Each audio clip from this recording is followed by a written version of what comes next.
Hello my dear people's, কেমন আছেন সবাই? আশা করছি সবাই ভালো আছেন। আমিও আলহামদুলিল্লাহ ভালো আছি।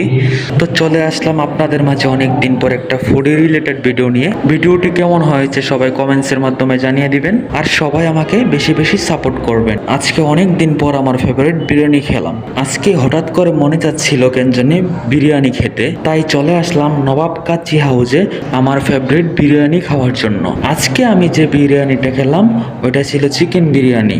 আর এই চিকেন বিরিয়ানি আমার অনেক অনেক ফেভারিট, যার কারণে মাঝে মধ্যে আমি চিকেন বিরিয়ানি খেয়ে থাকি এবং তার রিভিউ দিয়ে থাকি। আলহামদুলিল্লাহ, অন্যান্য দিনের তুলনায় আজকের বিরিয়ানিটা একটু বেশি স্বাদ হয়েছে। আজকের বিরিয়ানিতে দেখতেও একটা লোভনীয় লোভনীয় ভাব ছিল। যাই হোক, আমি আবারও বলছি, আমি যেহেতু নতুন, সবাই আমাকে বেশি বেশি লাইক, কমেন্ট এবং সাপোর্ট করবেন এবং আমার জন্য অন্তঃস্থল থেকে দোয়া করবেন। আজকের মতো এই পর্যন্তই। তো সবাই ভালো থাকবেন, সুস্থ থাকবেন এবং নিজের খেয়াল রাখবেন। দেখা হবে পরবর্তী কোনো এক ভিডিও নিয়ে। ভিডিওটি মনোযোগ সহকারে শেষ পর্যন্ত দেখার জন্য সবাইকে অসংখ্য অসংখ্য ধন্যবাদ। আল্লাহ হাফেজ।